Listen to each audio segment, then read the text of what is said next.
Messieurs, dames, les guerriers, les guerrières, bienvenue dans cette nouvelle vidéo. Les potes, c'est la dernière vidéo que je fais avant de partir en vacances. Là, je pars cet après-midi, une semaine en Guadeloupe. Je vous avoue que ça va faire du bien. Je reviendrai peut-être même un peu plus bronzé. Ou un peu moins blanc, c'est comme vous... Chacun le voit comme il veut. Bref. Avant de partir en vacances, on va s'attaquer à un gros morceau, un projet qui a beaucoup build ces derniers temps et qui, je trouve, mérite son update sur ce groupe, le projet NieR Protocol. Pour beaucoup, NieR Protocol, c'est juste un simple membre de la horde de ce que tout le monde appelait les Ethereum Killers, sauf que vous allez voir qu'il y a une énorme différence entre ce que tout le monde raconte et ce que d'autres comprennent. Depuis un moment, le projet montre de très très bons signes de traction, et avec le groupe, on a trouvé que c'était le bon moment pour revoir ensemble ce qu'est vraiment NieR et comment le projet est en train d'évoluer. Bon, qu'est-ce que tout le monde raconte sur NieR ? NieR, c'est une blockchain de Layer 1, une plateforme de smart contract où des développeurs sont invités à venir coder des applications décentralisées dessus. C'est la même proposition de valeur que Ethereum, Solana, Avalanche, etc. dans l'idée. L'un des piliers centraux du réseau, c'est qu'il est conçu avec l'objectif de rendre l'interaction aussi simple, aussi épurée et aussi ergonomique que possible pour les utilisateurs. Et on va le voir après, le projet avance très très bien de ce côté. Un autre pilier, retenez bien ça, c'est important pour la suite parce que c'est l'origine du projet, c'est que NieR a été créé pour accueillir ce que le CEO appelle l'open web, le web ouvert. Bon, comme la plupart des réseaux de Layer 1, NieR veut des utilisateurs, plein d'utilisateurs, le plus d'utilisateurs possible en fait. Il faut donc un produit qui peut gérer tout ce beau monde sans exploser en vol. Pour répondre à ça, NieR a mis au point une technologie qu'on appelle le Nightshade Sharding. Le sharding, c'est le principe de venir séparer un réseau blockchain en plusieurs petites blockchains, des sortes d'éclats qu'on appelle des shards. Comme ça, on va pouvoir traiter les transactions des utilisateurs en parallèle plutôt que les unes à la suite des autres, comme sur Ethereum par exemple. C'est comme si on avait une bibliothèque avec seulement un seul guichet. On est obligé de gérer les clients un par un, ça limite le nombre de demandes qui peuvent être satisfaites en même temps. Par contre, si on met plusieurs guichets, on peut satisfaire plus de clients, ça fluidifie l'ensemble et ça peut aussi créer plus de revenus si la bibliothèque devient populaire. Ça marche aussi avec l'autoroute, j'aime bien alterner entre les deux exemples. Avec Nightshade, sur NieR, on tourne autour de 95 transactions par seconde en moyenne et théoriquement, plus on a de shards, donc plus on a de guichets dans la bibliothèque, plus on augmente la capacité de traitement. NieR va jusqu'à dire que le nombre de shards n'a pas de limite et que le réseau peut atteindre quelques millions de transactions par seconde. Mais bon, ça reste quelque chose qui n'est pas représentatif. Souvent, chaque projet aime bien flexer un petit peu le nombre de transactions par seconde de leur technologie. Bon, voilà ce que tout le monde dit à peu près sur NieR. Sauf que, en creusant un petit peu, c'est fou comme je suis passé un peu à côté du projet, au final, dans une première mesure. Je vais essayer d'éclairer un petit peu ça. Ce que peu de gens ont compris sur NieR, c'est que, à la base, ça n'a absolument rien à voir avec la blockchain ni avec les cryptos. Le cofondateur de NieR, Ilya Polozokin, est un ancien membre du corps de recherche sur l'intelligence artificielle de Google. Et tenez-vous bien, il a co-développé l'architecture Transformer. Non, ça vous dit rien ? Ouais, ok, je l'ai peut-être mal dit. Transformer, c'est l'architecture sous-jacente à tous les modèles d'IA génératifs qui ont lancé la vague d'IA 2023. ChatGPT, Midjourney, DALL-E, ils se basent tous sur cette architecture Transformer. Donc le bonhomme est quand même solide. Le projet Transformer, il a littéralement révolutionné le monde de l'IA générative. Donc là, normalement, vous vous situez un petit peu plus. De base, quand Ilya a quitté Google, c'était pour creuser une piste bien particulière. Pour vraiment faire avancer le progrès, il faut utiliser cette nouvelle architecture Transformer pour apprendre aux machines, aux IA, à faire une tâche bien précise. Il veut leur apprendre à coder, qu'elle puisse nous aider à créer des logiciels beaucoup plus rapidement. Ilya a décidé de lancer sa startup avec Alexandre Skidanov, une startup qu'ils ont appelée NieR.ai en 2017. La startup était complètement focus sur l'IA, la blockchain, la DeFi, tout ça, rien à foutre. Sauf que, à l'époque, la puissance de calcul, la vraie puissance de calcul pour faire tourner des énormes modèles, ça n'existait pas. Ok, pas trop grave, leur startup elle a un autre objectif, le fait de créer un moteur de recherche ouvert pour les IA. Nous, on pose une question à Google, ça nous donne une réponse et on prend le temps de la lire et de la comprendre. Mais les IA, elles analysent beaucoup plus vite que nous. Pour Ilya, Google est beaucoup trop lent pour que des dizaines, des centaines de milliers d'IA autonomes puissent faire les recherches dont elles auraient vraiment besoin. Et en plus, les données d'entraînement des IA ne sont pas publiques. Généralement, l'une des sources, on la connaît, c'est les données des utilisateurs, sauf que ces utilisateurs, ils en tirent jamais rien, aucun bénéfice. En plus, ils viennent payer l'abonnement de l'IA qu'ils ont aidé à entraîner à la fin, enfin bref, ce web ouvert que NieR voit, il servirait à fournir toutes les données que les IA auraient besoin, mais il profiterait aussi aux utilisateurs. Ils ont commencé à bosser dessus avec des étudiants russes, chinois, ukrainiens, polonais, des gens de plein de régions différentes. Et pour payer tout ce beau monde, c'est pas si simple. Ils se sont rendus compte qu'il leur manquait de l'argent programmable. Et à ce moment-là, en 2017-2018, on avait IOTA, EOS, ok, bof. Ils ont fait un tour vers Cosmos et Polkadot, pour eux c'est trop complexe. Et ils ont fini par se dire, ok, attends, on a les compétences pour monter notre propre réseau de paiement en plus de l'open web, donc pourquoi pas le faire? Et NIR.ai devient le NIR que tout le monde connaît. C'est vraiment important, oui, on peut coder des applications DeFi sur NIR, c'est ouvert et les développeurs peuvent faire ce qu'ils veulent, mais la vraie base de NIR, c'est l'IA avant tout. La proposition de valeur que NIR veut apporter au marché, elle est très différente de ce que tout le monde pense, finalement. L'idée générale, c'est que NIR devienne le web ouvert et hyper accessible qui permet d'amasser un maximum de données d'entraînement publiques pour les IA. On veut faire ça en venant rémunérer chacun à sa juste valeur, les créateurs comme les utilisateurs. Ok, du coup, NIR, c'est plutôt orienté IA. Je pense que ça, vous l'aviez peut-être pas ou peut-être pas à ce point. On va regarder les news récentes du projet. Vous allez voir, le projet a vraiment l'air d'avancer dans cette direction, mais aussi de se positionner sur certains des narratifs les plus intéressants.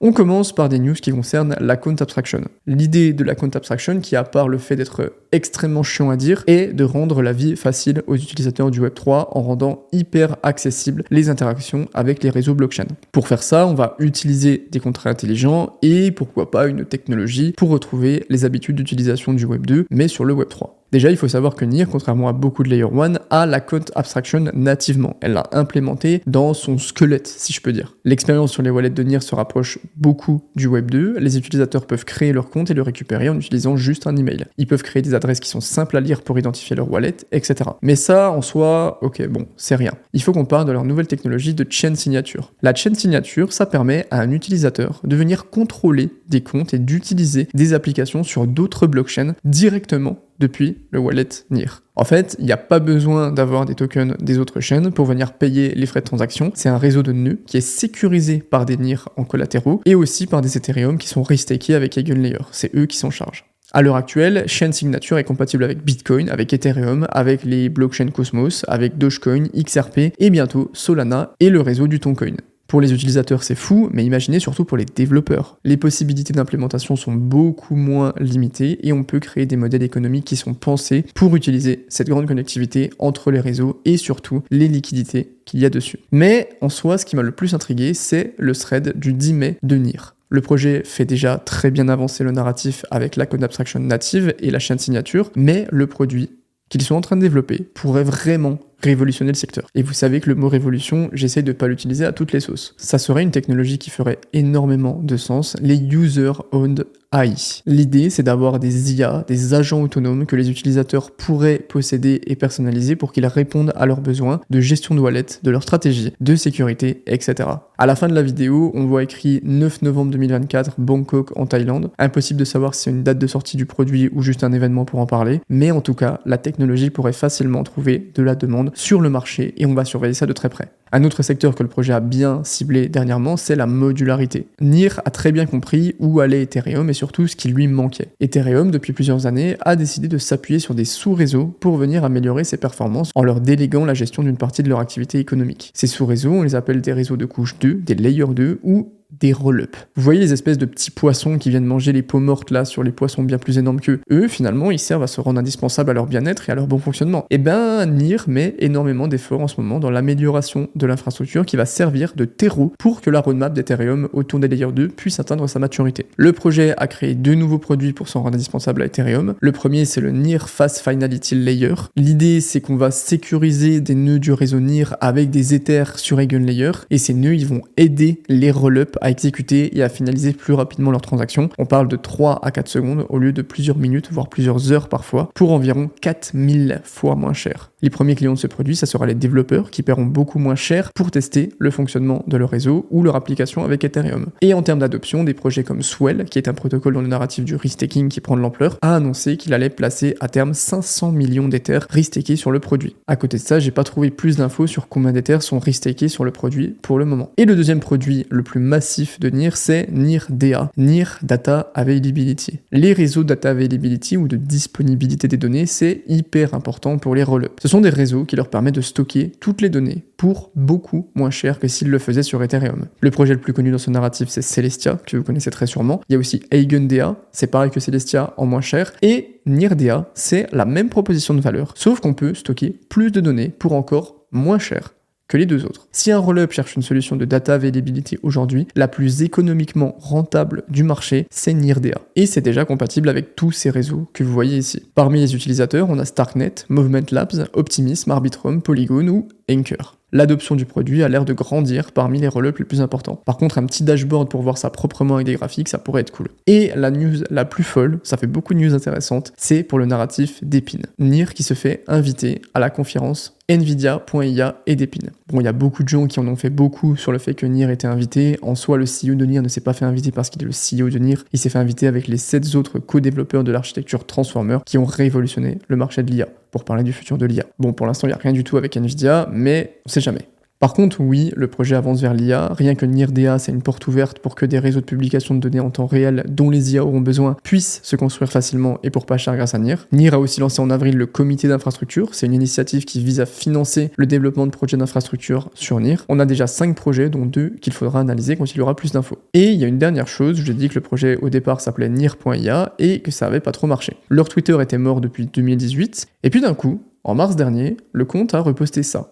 Une adresse en disant qu'il revenait bientôt. Sur le site, pareil. Depuis sa création en mars, l'adresse n'arrête pas de recevoir des dons. Aucune idée de ce qu'il prépare, mais ça bouge. Et la petite phrase de description, en train d'apprendre aux machines à coder, elle connecte avec les ambitions de base du CEO. Donc on va surveiller tout ça de très près. Ok, on est à jour sur NIR, maintenant on va voir comment est construit le modèle économique, si c'est intéressant pour une prise de valeur à long terme du token et si le timing pour se positionner est intéressant. Le modèle économique il est assez simple, mais il est très puissant. En termes de création de valeur, les utilisateurs et surtout les entreprises qui sont aussi des créateurs de valeur vont venir chercher toute la proposition de valeur qu'on a vue avant. Le modèle se décompose en 4 acteurs principaux, les validateurs, les développeurs, les holders de NIR et la fondation. Si on commence avec l'inflation, NIR a une inflation constante de 5% par an et 4,5% de cette inflation, elle va servir de source de rémunération continue pour les validateurs. Vous connaissez, ils sont récompensés pour garantir la fiabilité du registre de transactions de NIR et aussi sa sauvegarde dans le temps. Ils sont indispensables et ils dépensent des ressources matérielles et énergétiques, donc ils doivent être incités économiquement pour rester sur le long terme. Et les holders, derrière, ils peuvent déléguer leur NIR aux validateurs pour venir toucher une partie de cette inflation avec eux. Classique. Ensuite, 0,5% de cette inflation, elle va directement dans la trésorerie du projet pour continuer de financer le développement. C'est par exemple utilisé pour financer le comité d'infrastructure qu'on a vu avant et c'est là que ça devient très intéressant. Comme sur toutes les plateformes de smart contract, le NIR, c'est le seuil moyen qu'ont les utilisateurs et les développeurs pour venir payer les produits et les services valorisables qui sont développés sur NIR. C'est l'un des mécanismes les plus simples et efficaces pour capturer de la valeur. Plus il y a de valeur disponible sur le réseau, plus il y a de services et de produits intéressants, plus le NIR est demandé et utilisé pour payer, plus le réseau génère des revenus grâce aux frais. Mais il manque 2 éléments indispensables pour que cette boucle de valeur elle soit vraiment complète. D'abord, il nous faut un incitatif pour que des créateurs de valeur, des développeurs d'applications viennent construire des choses chez NIR. Et aussi, il nous faut un mécanisme de redistribution de la valeur qui aligne l'augmentation du volume d'utilisation du réseau avec la prise de valeur à long terme du token. Et pour le coup, NIR a pensé à tout. Pour aligner l'augmentation du volume d'activité avec la prise de valeur du token, le réseau brûle l'entièreté ou presque des frais qui sont récoltés. Ce burn de token, il réduit le taux d'inflation réel et dans le cas d'une augmentation massive de l'activité, il pourrait même rendre l'ensemble déflationniste. Le tout en garantissant la rémunération des validateurs avec l'inflation constante. C'est très pertinent d'un point de vue de token design. Et pour attirer les développeurs, l'équipe a pensé à un mécanisme très simple qui rejoint leur envie de repenser le système de droit de propriété intellectuelle. C'est ce qu'on va appeler la taxe développeur. Sur les frais qui sont générés par une transaction qui utilise un contrat intelligent, 70% vont être brûlés, c'est le presque d'avant, et les 30% restants, ils peuvent être récupérés et envoyés où le développeur le décide. Donc ça peut être dans une DAO, un wallet d'investisseur ou son propre wallet. La valeur de 30%, c'est une limite qui est minimale, mais un développeur peut demander plus s'il a envie. Ça crée une sorte de marché incitatif qui évite la course vers le bas où chaque compétiteur propose moins de frais que l'autre jusqu'à aller à 0. C'est très sain puisque du coup ça va motiver les développeurs à créer les meilleurs smart contracts, ceux qui apporteront le plus de valeur sur le réseau et ceux qui généreront le plus de volume de frais. On a donc un modèle économique qui est très élégant, qui joue sur son taux d'inflation à long terme et qui incite chaque acteur de façon équilibrée. Il a tout, que ça soit de la création à la capture, jusqu'à la redistribution de la valeur. Du coup, comment on est d'un point de vue timing? Le NIR, il a actuellement un market cap de 8,5 milliards de dollars. Il a fait son ATH à plus de 20 dollars en janvier 2022 et il s'échange aujourd'hui autour des 7-8 dollars. Donc encore un moins 60% par rapport à son plus haut. NIR a une max supply illimitée qui augmente d'environ 5% par an, moins le burn cumulé de l'activité du réseau qu'on a vu avant. En termes de total supply, on est environ à 1,184 milliard de NIR. Sur CoinGecko, on nous indique une circulating supply de 1,76 milliard, mais c'est pas vraiment le cas. Le ratio de staking sur NIR, il est de 49% quand je tourne. Ça donne du coup une circulating supply de 500 millions de NIR. Et le plus étonnant, c'est qu'en mettant la courbe du ratio de staking contre celle du prix, on peut voir que pendant que le prix de NIR se prenait une descente du coude, le staking, lui, s'est accéléré. Ça veut dire que même quand le prix a baissé très fort, les holders de NIR en ont juste profité pour venir renforcer tranquillement leur position en touchant une partie du rendement qui a été donné par l'inflation. Et quand le prix monte, on a des pics de baisse du ratio de staking, ça veut dire que certains se retirent pour prendre des profits sur les exchanges. Et ceux qui rachètent reviennent staker immédiatement. C'est pour ça que ça remonte quelques jours plus tard. C'est intéressant parce que généralement l'investisseur crypto moyen, il utilise le prix comme méthode d'évaluation préférée pour venir juger de la qualité d'un projet. C'est con mais c'est la réalité du marché. Sauf dans le cas de NIR, où même quand le prix fait des folies, les holders ont continué de staker. Ça démontre un vrai sentiment de conviction long terme dans le projet et une communauté qui est très forte. En termes de vesting, on est comment? Il reste 114 millions de NIR à libérer, ça fait 900 millions de plus qui vont arriver sur le marché. Tous les mois jusqu'en mai 2025, on a 9,5 millions de jetons qui rejoignent le marché, donc environ 80 millions de dollars au prix actuel. Un tiers de cette valeur va au validateur, c'est l'Epoch Reward que vous voyez, et le reste de cette valeur est réparti entre les opérations de grant, les core contributeurs et les community grants et le programme. Concrètement, c'est la team et des wallets qui vont servir à financer encore un petit peu plus le développement du projet, et on l'espère la partie IA qu'ils ont teasée. Globalement, dans un an, le vesting est terminé, et ensuite, la machine économique qu'on a vue plus haut va se lancer. On aura le taux d'inflation constant pour venir rémunérer les validateurs et pour venir financer le développement futur du projet, moins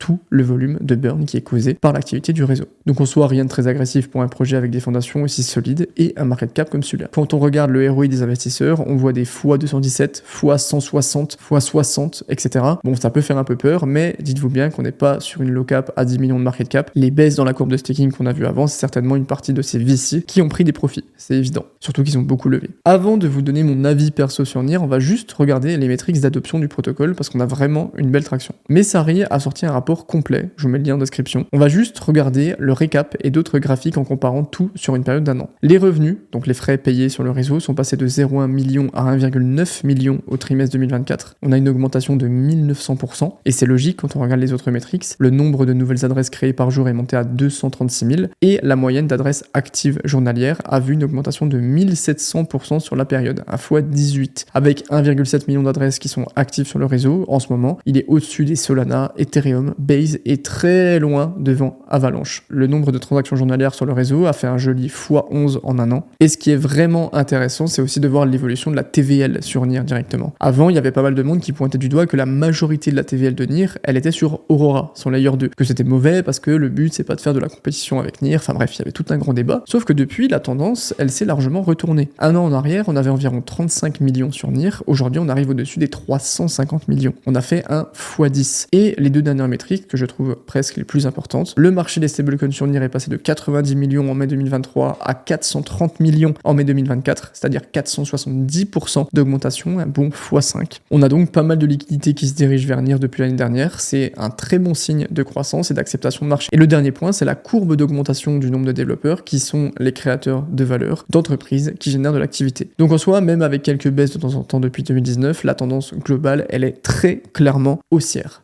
Les maîtrises, elles sont vraiment très impressionnantes, il faut s'en rendre compte. Alors oui, le marché reprend des couleurs, mais allez faire un tour chez Aptos, je peux vous dire qu'on n'a pas les mêmes tendances. En fait, ce que je veux vous dire, c'est que NIR fait partie de ces projets qui ont tout subi dans ce marché, que ce soit les bear market, les Black Swan à la FTX, mais honnêtement, il a flanché, mais il s'est très bien relevé. Le projet a des fondamentaux qui sont excellents en termes de technologie, et les fondations idéologiques qui sont reliées à l'IA sont aussi très intéressantes pour le long terme. Ma théorie, c'est que le projet est en train de bâtir les fondations technologiques pour venir jouer sur le même terrain que le projet ASI. Proposer un écosystème où la data sera disponible, sera libre, open source, et où elle pourra circuler hyper facilement pour pas cher et que les IA puissent s'en servir comme elles le veulent. Le modèle économique du projet, il est excellent pour venir maintenir un taux de croissance économique avec les 0,5% de l'inflation constante qui arrive dans la trésorerie. Ça permet de continuer d'investir dans la croissance et le système de burn permet de convertir toute l'activité déclenchée par l'innovation vers une pression haussière sur le prix du token. NIR, c'est exactement ce type de projet reconnu, légitime et avec une très bonne réputation dont Paul vous parlait il y a quelques temps. Les liquidités ne sont pas obligées d'aller tout le temps vers les low cap perdus dans les entrailles du marché. Pour avoir une belle rentabilité dans un bull run, il faut savoir trouver un équilibre entre les positions à grosse espérance de gain et les positions qui ont des espérances de profit plus faibles mais plus garanties. C'est toujours le ratio de risk-reward. NIR, c'est un parfait compétiteur de ces positions avec des meilleures garanties de rendement parce que la majeure partie de la liquidité a plus de chances de se diriger vers ces projets qui sont déjà réputés. Surtout quand les métriques sont dans le vert comme ça. D'ailleurs, on l'a bien vu, pendant la correction de mi-cycle, le projet s'est fait racheter directement après. C'est un projet que je DCA personnellement, que j'achète comme un port à chaque correction et je vous laisse aussi le groupe qui va vous vous faire dans ce rapport crypto recherche une analyse technique en dessous de cette vidéo pour compléter mon analyse fondamentale. Dites-moi aussi ce que vous en pensez de ce combo analyse fondamentale en vidéo plus analyse technique en dessous. C'est un truc qu'on essaie de mettre en place pour vraiment avoir l'offre la plus complète possible et que vous sachiez tout sur le projet. C'est tout pour moi après cette vidéo tech, j'espère qu'elle vous a plu. Je vous laisse, je pars en vacances. On se revoit dans une semaine les guerriers. Très bonne semaine à tous, prenez soin de vous, pensez à vous reposer, à faire du sport et dites-moi ce que vous pensez de NIR Protocol. Allez, ciao les potes, merci beaucoup.